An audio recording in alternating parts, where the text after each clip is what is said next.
entrepreneurship, and today is also an international destination with this very unique summit being jointly hosted by India and the United States. Very delighted to be hosting this session this morning on owning your message as a brand, be it on traditional media or social media. And who better to educate us on this? Have a very terrific panel here. The guru of messaging in India, Piyush Pandey, and Teresa Nelson Carpenter, who is a veteran of the music industry in Hollywood. And very warm welcome to both of you. Thank you. Thank you. And so let me get started by introducing the topic, and then we will go around and each of us will share our thoughts with opening remarks. And then we'll drive the conversation further with a few questions, and then we'll open it up to the audience. So in this day and age, owning the message is so important, with smartphones and viral social media, that any brand has no option but to be having a digital presence and constantly engaging and communicating with audiences. Two episodes in recent times come to mind, one from India and one from the United States, which sort of underscore why owning your message becomes so important in this era. One was a popular household brand in India, Maggi Noodles, which went through a very traumatic experience due to certain controversies around ingredients in food. And it was a classic example of how an established brand like Nestle had to cope with a crisis, literally communicating 24/7 on social media, traditional media, to take control of their message. Another example that comes to mind is from the United States, where you had this viral video of a man being forced off a plane, and you had the largest airlines, United Airlines, really struggling to take control of their message. Because once the video went viral on social media, it created a whole perception about United Airlines. We saw similar incidents in India as well with Indigo as well. Sorry. God. You're definitely live. So practically every brand today is sort of on trial 24/7 on social media, which sort of makes it very important to own your message. And with messaging apps like WhatsApp, which are person to person, and things can go viral and you don't even have a way of measuring it, and that just exacerbates the problem. So owning your message is not just about communicating, and as we'll learn more from our panelists here. It's also important to listen, engage, and learn. And one fine example of that is what we in India, especially as a public broadcaster, are very proud of, which is Prime Minister Modi's Mann Ki Baat. I think it's a fantastic example of how traditional media and social media can come together to engage with audiences. If you look at the various things that the Prime Minister was able to do using Mann Ki Baat, like selfie with daughter, which not only went viral in India, but went viral across the globe on Twitter. And you had people from all over the world posting pictures, selfies with their daughters, and which brought to attention the whole issue of the girl child and women's empowerment. So that's one great example. Another was Incredible India, where promoting India as a tourist destination. Again, a great example of how the Prime Minister melded both traditional and social media. So these are two examples that we are very proud of as India's public broadcaster on how you could innovatively use this medium to engage with audiences. Today we have close to 100 handles on Twitter and Facebook across our network of Doordarshan and All India Radio, which are actively engaging with audiences. I know this perception of the public broadcaster in India being very archaic, and but we have made that transition to the digital era. And it's kind of very important because if you look at India today, it's a very young nation, and India's youth are constantly on their smartphones, on Twitter, Facebook, Instagram, Snapchat, and all new platforms that we probably are not even fully aware of. And so it becomes very important to have that connect with the youth, capture their imagination, and listen to them, engage with them, and respond to them very creatively. And that leads me to Piyushji, if you could share your thoughts. I think I have to rewind a little bit. When you talk about Maggie, I'm also reminded of my own experience with Cadbury's. Okay. You can't hear me? How can I hear myself really? Can you hear me now? All right, I'll shout. It takes me to my personal experience on Cadbury's. Some 10 years back, Cadbury's went through a problem. Now, social media is only a small answer. The bigger answer is about owning your message, building a relationship. Both Maggie and Cadbury's were forgiven by its consumers because of 30 years of making your message very clear, 30 years of earning the trust of the people. If I know you very well, if I believe in you, then I can say, okay, today you slipped and broke a leg. I'm willing to forgive you for that. Social media becomes important in this day and age for quick answering. It cannot help you build a brand overnight. A brand needs interaction. A brand needs a message. Cadbury's Dairy Milk was built over so many years of building a relationship with the people. Maggie was built, I think Maggie made its first rupee in India after some 20 odd years, but they kept building its relationship. So I think it is extremely important for us to be on the new media, but the more important thing is not what are you present on, but who are you, what do you want to say, and on social media is how quickly you respond and don't hide. That is my take, and it's a balance of all kinds of media. I mean, you took a great example of the Prime Minister. I have done the Above the Line campaign for him in 2014, and he had a team of people, a solid team of people which was doing the social media bit. It's a combination of both, so let nobody in this room fool himself or herself that I will build a brand and build it very fast just by being on social media. You have to remember that, and she's going to talk a lot about music later. I am one of the users of what she does. What sound and visual can do, this 4-inch screen cannot do for you. It is only a reminder, and a fantastic reminder.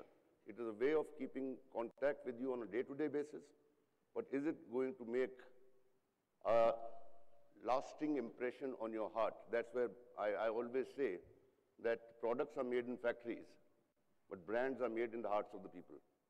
And unless you touch the heart, it's not going to happen.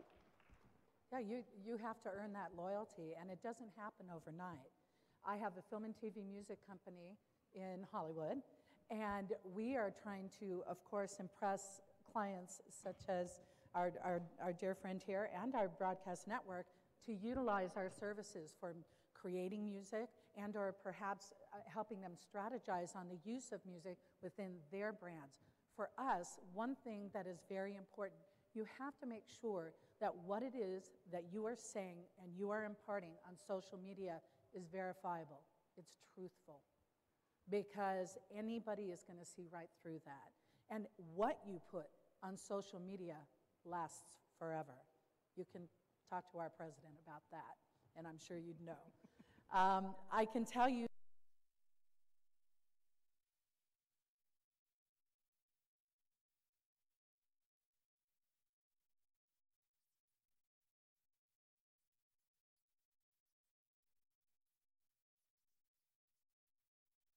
that with that's the key to the performance. I will tell you there are two things that are important: patience and consistency. It's not going to happen overnight. You have to be patient, and you have to be consistent with your message and your brand. For us, one of the biggest forms of social media that's very, very important to us is Twitter. Because in Twitter, in a very short bite, I can tell you what we're doing, and I can slap up a video of music that has our music. Like if you look at our Twitter site, you will see a recent posting from the Spider-Man movie. And you say, you want to see Parker do a little bit of some Latin dance? Well, check it out. That's our music, branded with Spider-Man. And we've got somebody interested to say, oh, I wonder what project they're going to do next. Well, we just followed that up with Guardians of the Galaxy 2. We have the main montage scene. It was so well received that it was subsequently used in advertising and in merchandising. So social media can bring about a change in a brand. And you talk about crisis management. One of the important things to do is tell the truth. If you're at fault, tell the truth, make an immediate apology, and move on. Because your core audience, your core loyal fans and customers, they're going to be there for you. Like you said, they're going to forgive that hiccup. But, if you try to cover up something, it's not going to happen. In the music industry, one of the things that, we have struggles with is that we have stars. We have artists. And sometimes they don't always act like they should. And, the companies who work with them, we're kind of left with the fallout.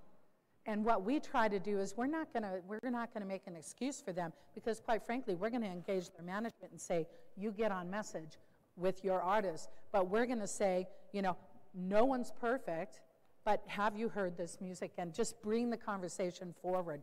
We're not going to deny it. We're going to be out there and say, yeah, that happened. And, we don't condone that. But we also have an artist that is amazing and that we'd like for you to be interested in. Here's what they've been doing lately. But I will tell you, patience and consistency, and really know your brand. And that's what I'd like to add. I just want to add to your patience bit. And this is for heavy users of social media. Please do not be trigger happy. Yeah. As my mother used to say, the word that leaves your mouth never returns. So it's the same for social media.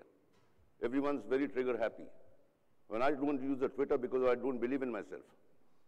I know that I'll be saying sorry for the rest of my life. And there's a big difference between, all of us have seen Western movies. In Western movies, there's a duel. Duel is not shoot from the hip. You at least get 10 steps to think about it, and then you turn around and shoot. Right. So I definitely believe that take that 1 minute off. Think of the consequence of pressing that button. Absolutely. Because your pressing a wrong button will damage something that you've created for decades. So I think it's a great medium, but it is not a medium that can stand on its own. You must have a message, and you must use the medium to what it delivers. It delivers a lot. You can segment the market to a certain extent. Yeah. Not that you'll reach each one individually, but you can get sets of people and influence. I mean, this is a women's theme conference. I must share it with you as to what one of my clients, Asian Paints, does. It does traditional media brilliantly to build the message that I'm a home decor company. On the other side, what they did last year on social media, they came up with a fantastic idea that why don't we have women painters? Mm-hmm. Women are more artistically inclined than most of us are. And they're doing some other jobs. Why not have a team of trained women painters? So maybe on social media you can go on to the story of Saroj. And they put a team together, and suddenly a new opportunity for young ladies came up. So that, when you go on social media, adds to the reputation of you as a socially responsible company. Brands you sell on traditional media to build a bond with people. Fantastic. So that leads me to another question, maybe stepping up back a little from social media and looking at media in general. when you worked on the Ab Ki Baar Modi Sarkar campaign, so how did it work across different mediums? What were the lessons that you learned in terms of the effectiveness of the message? think, yeah, there's a very interesting story I'll tell you about this.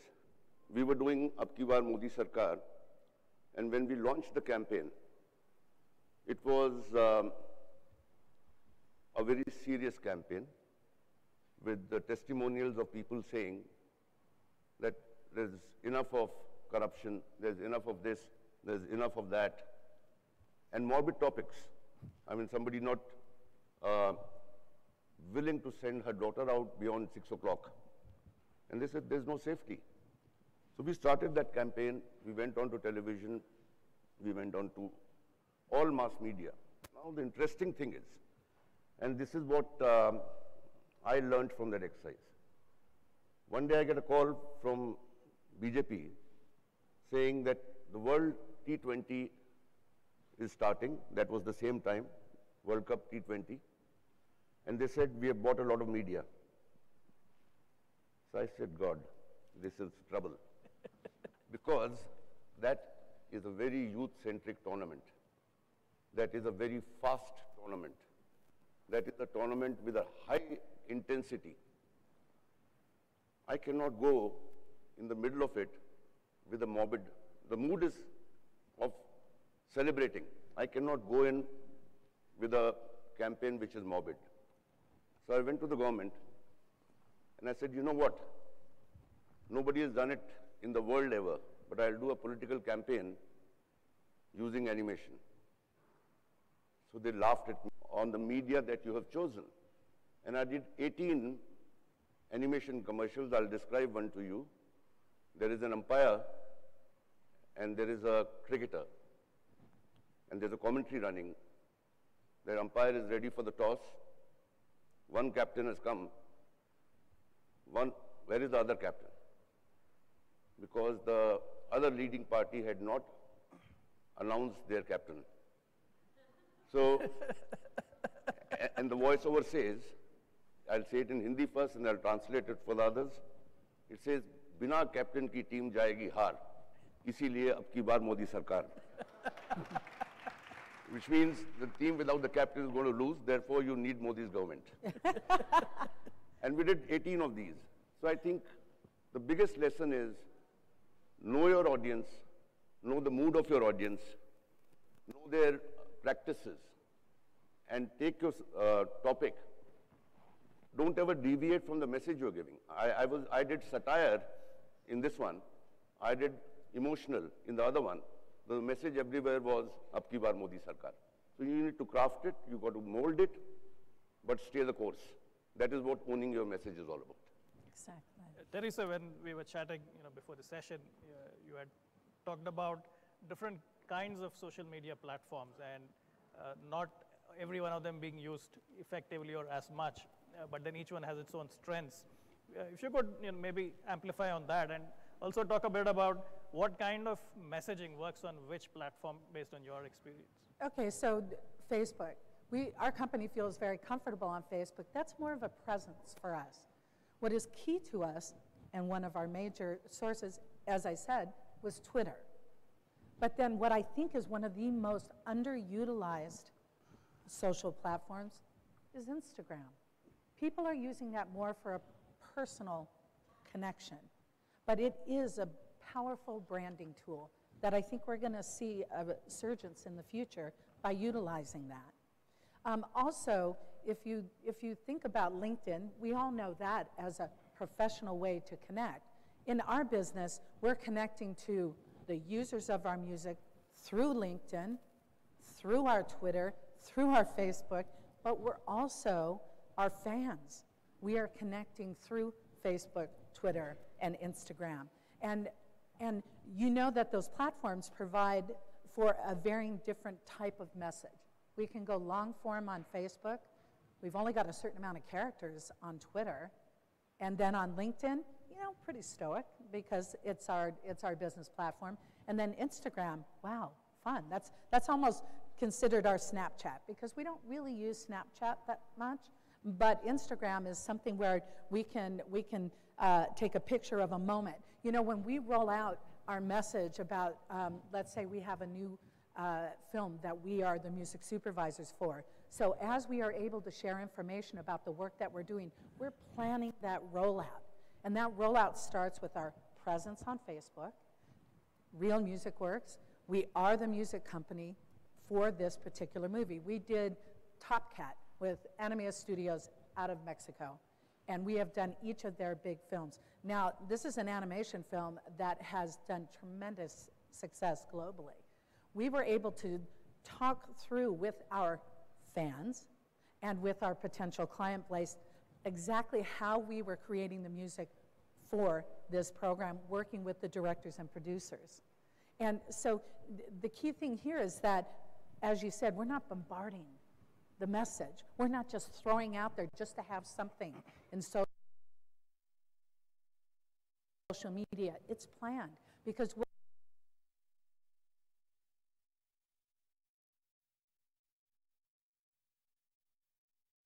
you create is dependency. Dependency on your message and dependency on what is going to happen. So when we have artists come into the studio and they're recording, we're going to take a picture of that, and where we can give you a visual and audio of what we're doing, we do that. We have our artists come out and speak about the experience of writing music for the different projects. And again, Facebook, we can do long form. If you look at our Twitter account, you will see all the varying different types of posts, from the usage of our music to the process of creation to, wow, what kind of music do we have that perhaps our Frontier could use in one of their campaigns? So be thoughtful about your process, and I would say that Twitter is, I mean, for us, it's number one. And Instagram is a close second, because we are consuming media very quickly. We want instant gratification. And we're getting kind of a mixed message with the brand, because we're being told, yeah, you have to take time in order to get engagement and to really qualify that engagement. But you know what?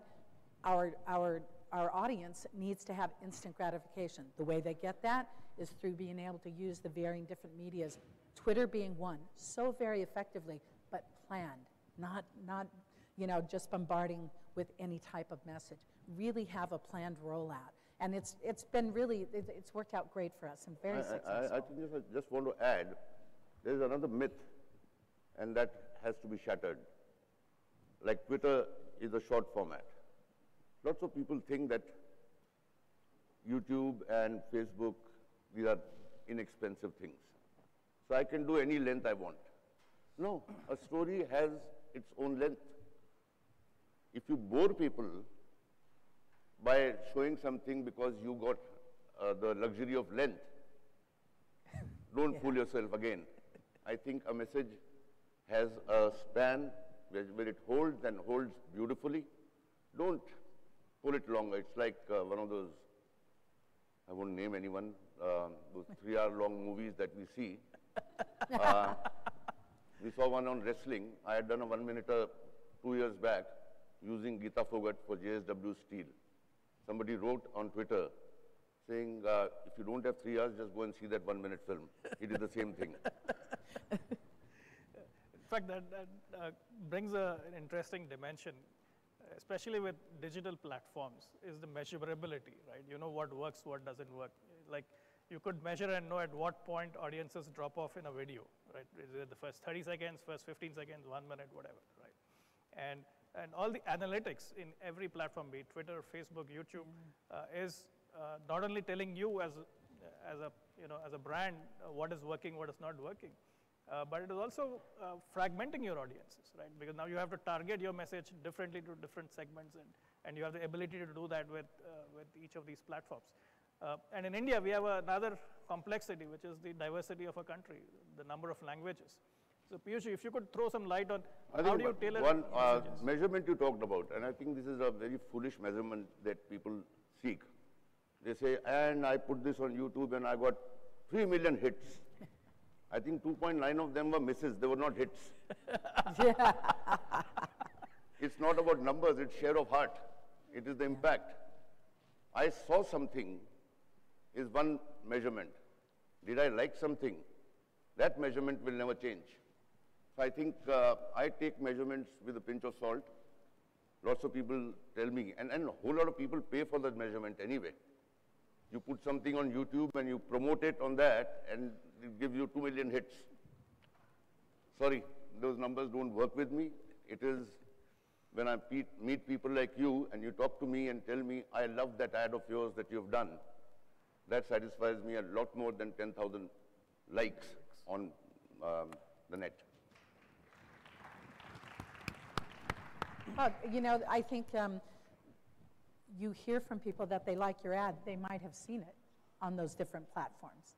You know, for us, you know, YouTube is very important vehicle. Absolutely. Okay, so, and having those analytics really does help guide us. But you're right, it's not the end all be all.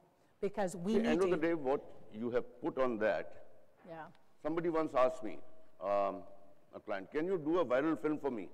I said, how the hell do you do a viral film? I can do a good film for you, which, with the grace of God, might go viral. Right. I can't make a viral film, I'm not God. So I think what you put on YouTube, what you put on Facebook, it better be something that you want to share with a whole lot of people. If it's not good enough, then your numbers don't matter. And you know what, viral is fine, but viral has a definite period of time and a lifespan. When you're building a brand, you don't want it to be viral. You know, you can have a few viral moments, but you want it to be long-lasting. Yeah, this morning, while I was prepping for this session, I was desperately searching to find Piyush Pandey on Twitter. I couldn't find a Twitter profile. I couldn't find him on LinkedIn. He's not on social media.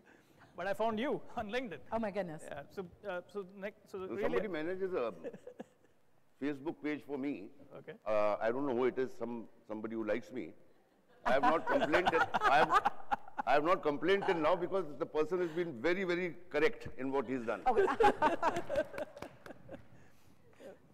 So you're active on social media. So how do you sort of balance the between being professional versus personalizing? Well, one of the things that's important is that we are a brand. Real Music Works is a brand, and we create music for audiovisual. We protect that creation, and then we collect the revenue from it. Now we have artists that we work with, and yes, we want to be able to promote those artists, or we have clients and we want to be able to promote those clients. But the thing that's very important is that you have to keep center focus your brand. You cannot make it so individual about a certain project that they forget about where that project came from or who is the actual person that's promoting it. So we are Real Music Works, but boy, we're so glad to be working with our friends here in India, and here is one of the campaigns. Just as we did for the motion pictures, Spider-Man: The Homecoming and Guardians of the Galaxy 2. We are in the process of working on the American Crime Story for Versace. And so we happen to have 6 songs that are being utilized because we have a 10,000 Cuban copyright catalog. And we are going to be able to really kind of expand that social media rollout because we have so many different scenes that are going to use our music that we're going to have a nice run. But we have to be careful not to make it all about the American Crime Story. It's about Real Music Works, who created that music that's being used. So this is something that we have to keep in mind. So if you're an individual, that's kind of interesting. You are the brand and the individual, right? So, you know, maybe that's a bit easier, you know? But for us as a company, we have to keep true to that company. I think what you mentioned earlier regarding the diversity in our country, the number of languages, the number of social strata, I think that's where the soul is more important than anything else. You very, very often end up creating one piece of communication that runs around the country, and you don't want to be the lowest common denominator, you want to be the best. So therefore, excessive segmentation is probably a bad addiction that you should be careful of. That's what I want to add. Sometimes, though, I just want to make one other comment. You know, localization is important. If you have a project that is going to go global, you know, you have to be able to meet the needs of the different culture and languages. So, for us, it's mostly, you know, English and looking at your business, a lot of stuff that my team does for Fevicol has not a single word in it. It's music and a visual story. So it runs in Kerala as well as it runs in Jammu and Kashmir. And So that's you have what's to find wonderful. that. When you That's the don't, soul. and even the spoken English repertoire is still universal in many respects. And you know, music is half the equation. Even silent films were all about music. Can you imagine seeing Gone with the Wind and not hearing that theme song? So music does matter in any type of audiovisual product or on its own. It's something we remember the times of our life through music. They're celebrating 50 years of the good, bad, the ugly music You know, Marconi. as we talk. Is that wonderful, right? Yeah. And how many times has that been used in advertising? Yeah. And what an effective campaign. That's an evergreen piece of music. So we're trying to build that type of IP so that it lasts for that long of a period, yeah. Let me take the conversation slightly in a different direction. One of my visits since I took over as the CEO of the public broadcaster was to visit our various radio stations. So I was visiting the All India radio station in Ahmedabad, and I was stunned at the amount of postcards and inland letters they still Fantastic get it is. from remote corners of India, right? So in your experience, you know, in reaching out to audiences, especially audiences who are still very traditional, listening to radio, probably reading newspapers and so on, what works with that audience in terms of message? I think human stories will work for the sorry, for the youngster of today, and they'll work for my aunt. We have to find that pulse of the people, and depending on your audience. I mean, look at this. You're talking about old music and people writing back. Recently, Saregama has launched that radio kind of a thing with 5,000 songs. It is an amazing product. So somebody said that that audience exists. I mean, I ended up on Rakhi, which is a day that we celebrate our sisters. I did not give my sisters Rakhi money. I gave them all one radio. So I think magic works. I mean, you're talking about this. If you follow the weekly programs at Shanmukhanand Hall, there are artists who are specialized in doing a Kishore Kumar. They're specialized in singing somebody else's songs, and that house is full. Cinema halls are not full. That house is full. That's music. Right.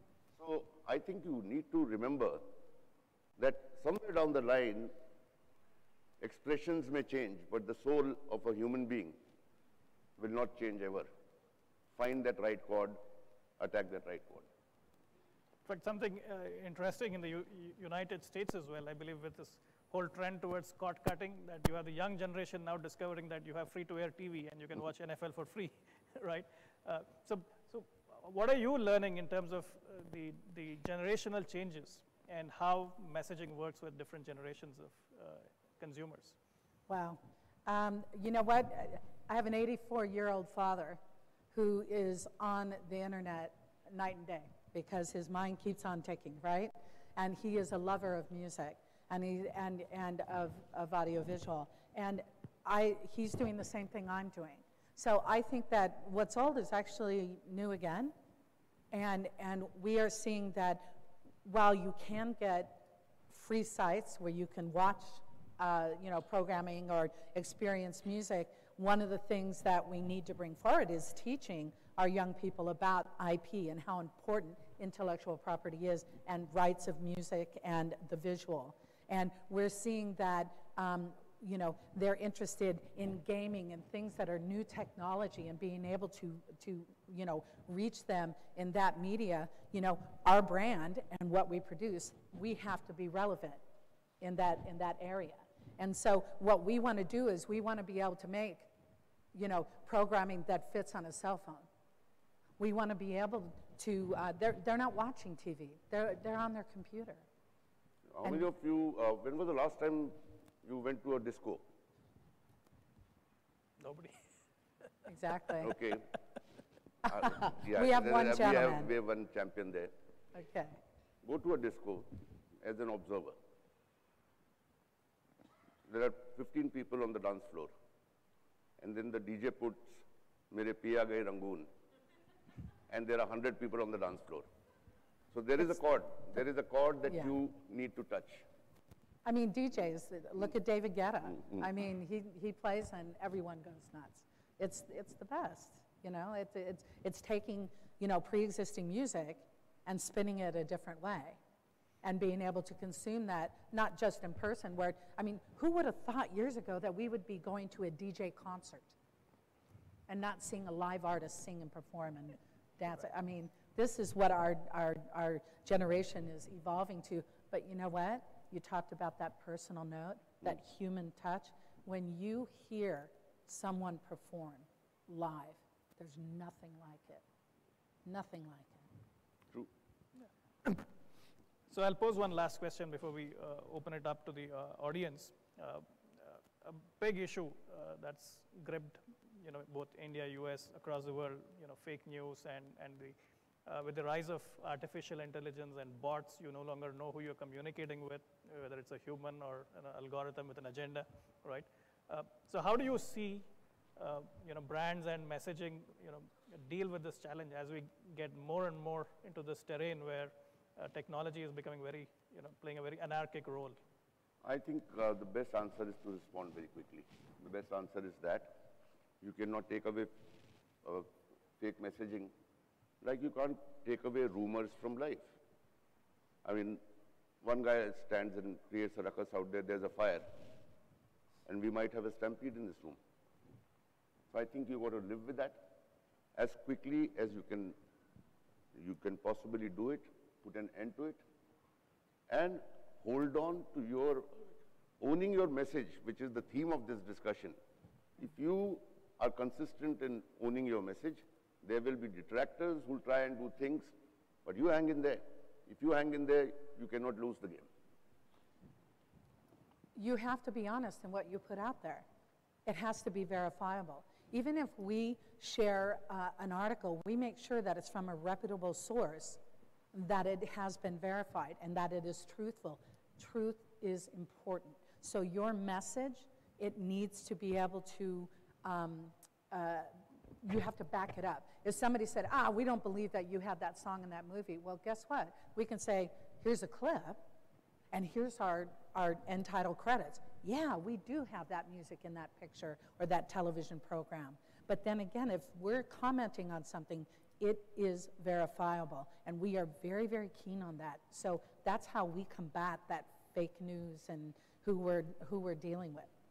Truth will always win out. Great. So with that, we'll open up the floor. Yeah.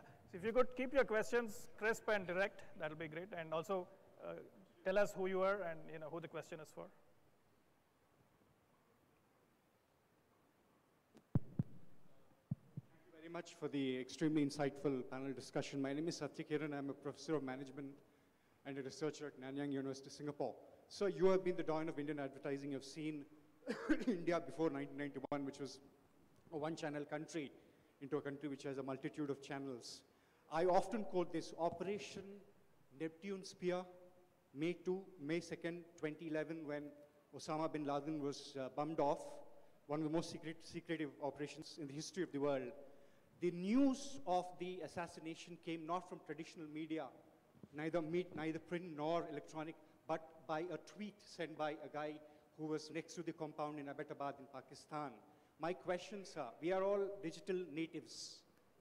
Sorry, we are digital immigrants. My son is a digital native. At age 4, he skillfully uses an iPad. And for him, theater, cinema is Netflix and Amazon Prime. Do you see Indian cinema moving from the big screen to your tab? The question is Indian cinema and I don't think there is going to be a black and white change. Both will coexist, and he will know better. How many times has media written off radio? You're talking about 1990? radio is dead. That was the news. Radio is alive and kicking right now. Then they said cinema halls are dead. So these multiplexes came up. Now they'll say newsprint is dead. And somebody will come up with some other innovation. So I think change is inevitable. Change is never going to be in black and white.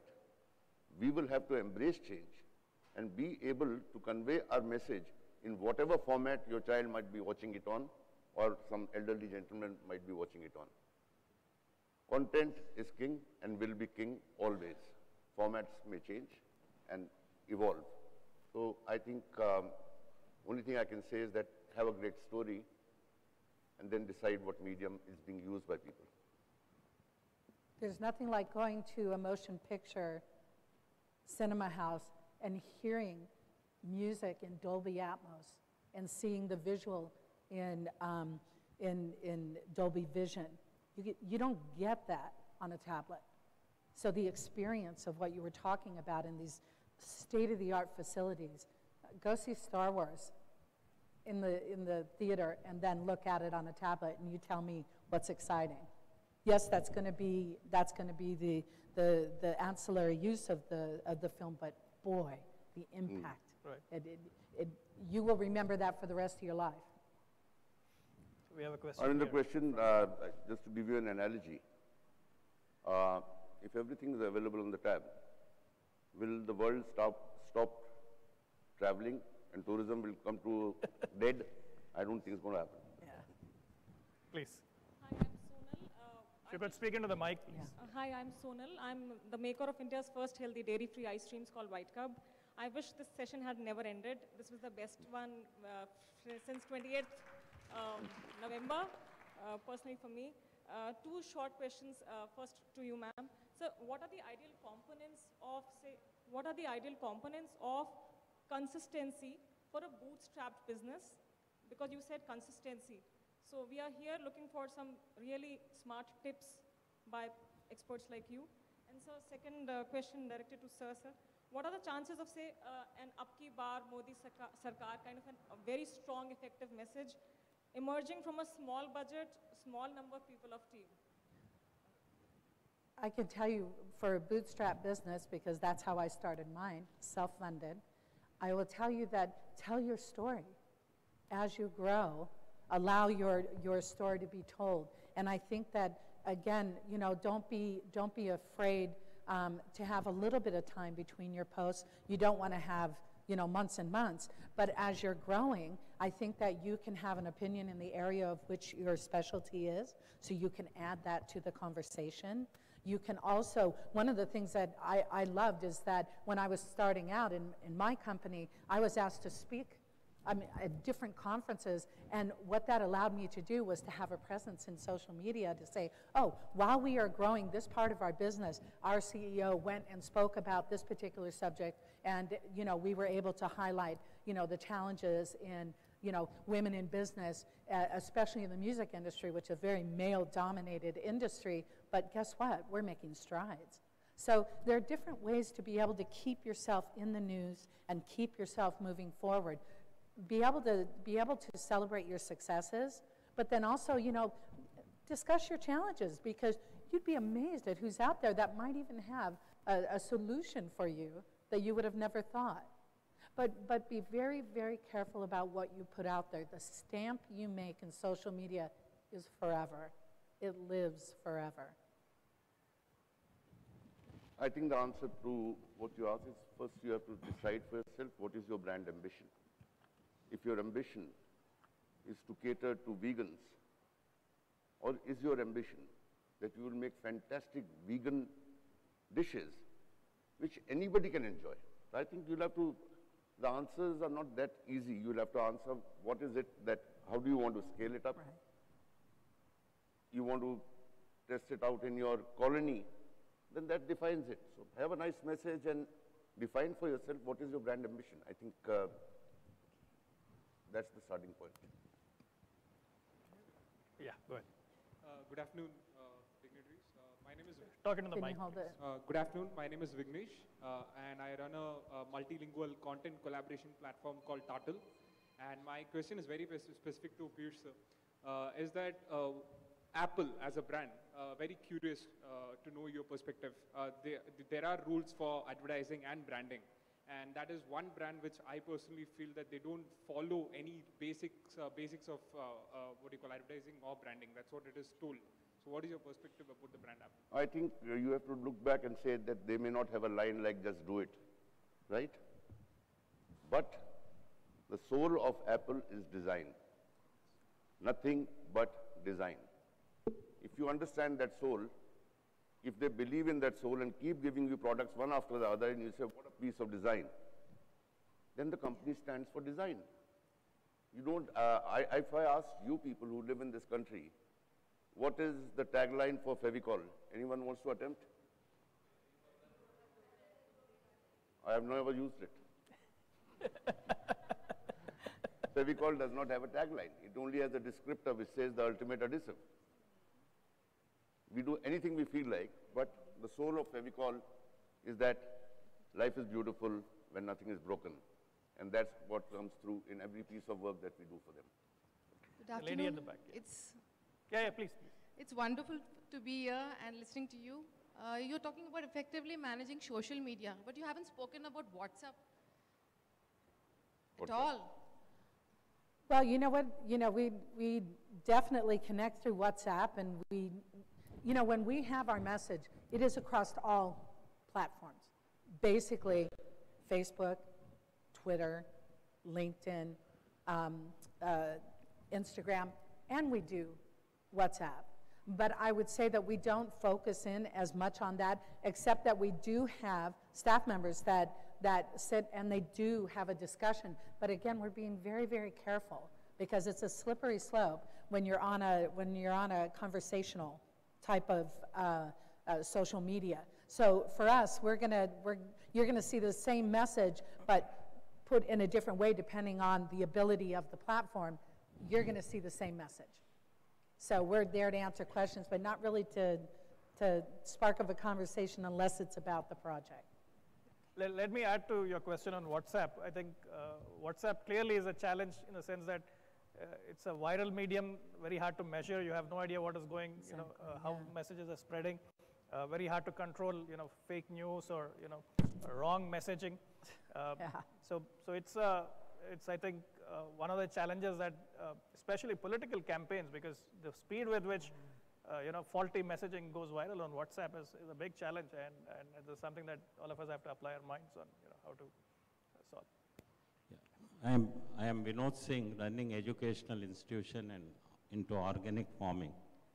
See, nowadays students are addicted to social media like Instagram, Facebook, YouTube, WhatsApp. So how social media can be used as effective tool in education? In education? Yeah. I'm seeing a lot of innovative uses of social media, especially video platforms like YouTube. I mean, Khan Academy is a great example of how short educational messages. I share a lot of physics videos with my sons. This 2-minute physics videos, which in 2 minutes explains the physics phenomenon. So there's a lot of potential for educational content, and so I see that increasing. What you'll also look forward to in the years to come is more collaborative learning using social media. So I think education has great potential. And in the U.S., public service announcements, we do a lot of music for those. So that, again, is also something that is utilized across all social platforms. I think it's very, very good for you. I think there is so much of innovation possibilities in education. How can we make education interesting? How can we make it desirable and not mandatory? I think it's a great format to be on. Hi, my name is Helen, CEO of a company called Bookmark. We're an architectural product sourcing site. I'm really interested, thank you so much for the panel, I'm really interested to know, in social media, influencers are a really big thing, but no one's actually discussed that today. And I'm wanting to know whether in your own businesses, for your own companies, you use influencers, and if you actually recommend influencers to your clients. For us, you know, I mean, an influencer means that they just have a really large outreach and presence. And quite frankly, our artists are our influencers. So, you know, and we help feed into that. So I think influencers are important, but, you know, I wouldn't hang my hat on my business on an influencer because, again, that could be very tepid. And, you know, from one day to the next. I understand why. Like in music, it's fashion. What are they wearing? Where were they the night before? You know, all of that is very important on our artistic side. On our brand side, I think you have to be very careful there because if your influencer is seen to be influencing, your brand will hurt. So with people like hiring Kylie Jenner to promote. Influence should never overlap with oversell. An influencer, I should be able to believe, is not paid by you. I think it's a very tricky area to be in. Yeah, I mean, it's sort of a paradox because the worth of the influencer is in the trust, the credibility. But then the moment he's paid or he or she is paid to do it, then that sort of, you know, lowers that credibility. Right. So you're sort of saying paid influencing is a little bit different to having, you know, validation from someone using the product and then influencing the audience, which is different. Yeah. I mean, it's really, it's very big in the music industry for artists to be wearing a certain fashion or to drive a certain car or, you know, to utilize any sort of projects or products. And quite frankly, we don't push them to use a certain product. They use what they want to use. And I think that goes to your point about not being paid to utilize that. They will know when they're being paid to promote a product because it's going to be in a commercial sense. It won't be in that influencer type of hat and category. I think some very smart people in this room, when you see a movie and you see why is this cola in this shot, you say, somebody is bloody paying for it, it had no relevance in that. Exactly. So I think similarly, we are not the only smart people. The public is very smart. They're smarter than we think. Right. So I think you have to be very truthful, as you said earlier.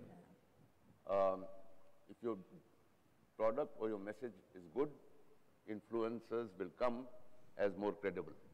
Exactly. Excuse.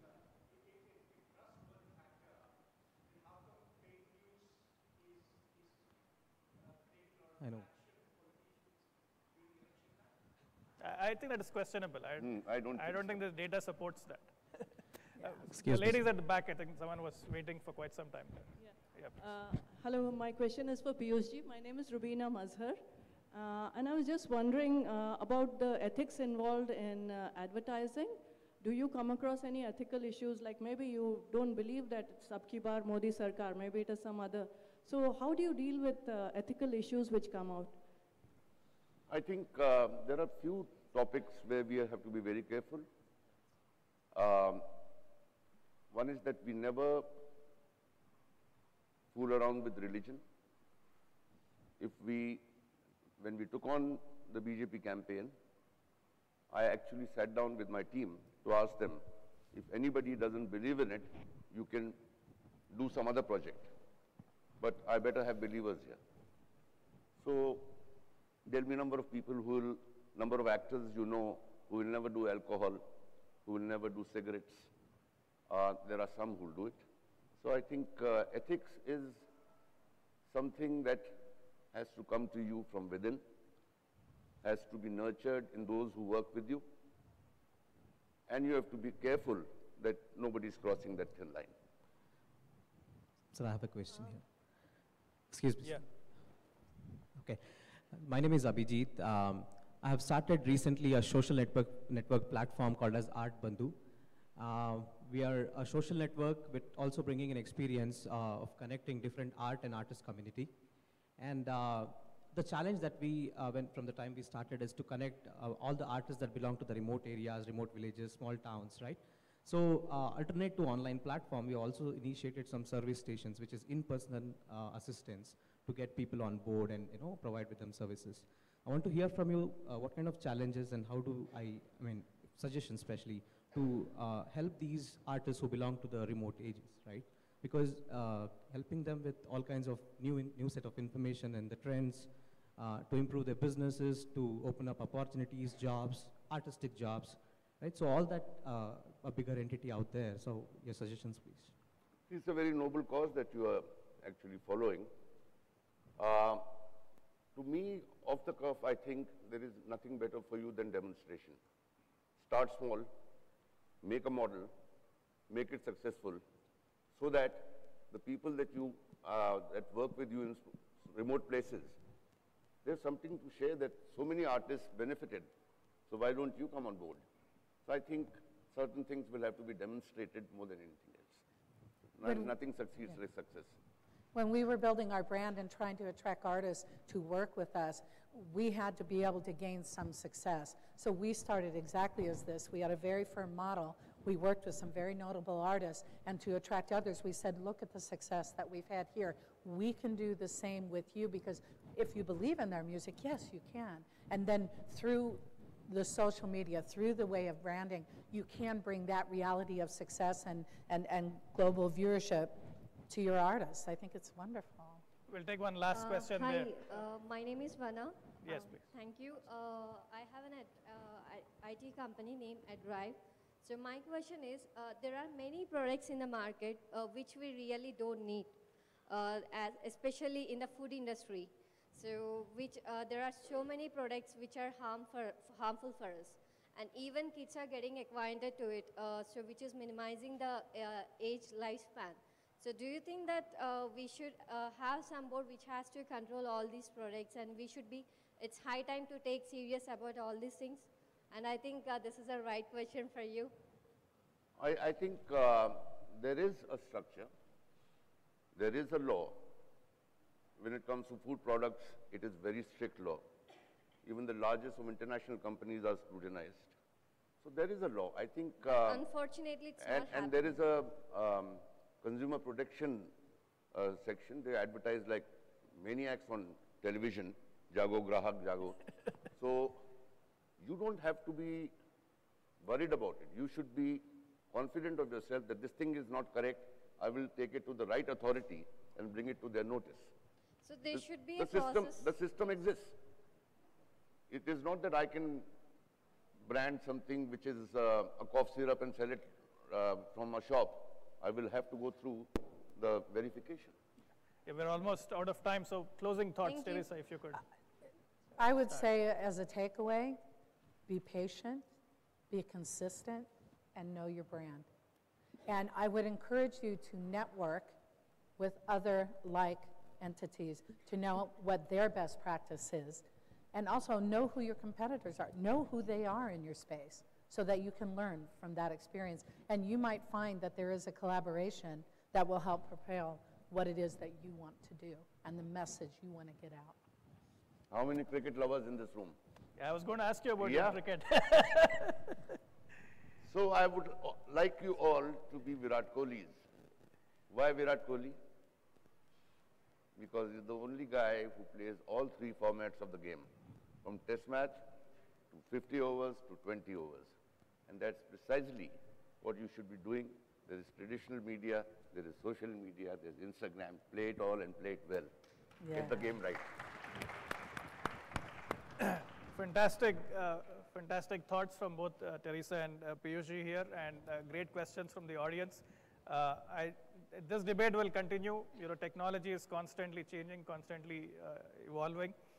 Platforms that people thought would dominate, last decade have sort of vanished, and we have completely new formats and new media, that have captured the imagination of the people. So you will, the one constant, as Piyushji kept saying, is the message, the soul of the message. Be honest, be truthful. And I also want to thank the organizers, the Indian government, the US government, for putting together this fantastic format for entrepreneurship with a focus on women. Great to see so many women here asking questions. So I'm sure the conference was a great success. Thank you. Thank you, Shashi. That was wonderful. Thank you. Thank you, Thank Teresa. you. Thank you very much. Thank you all. Thank you.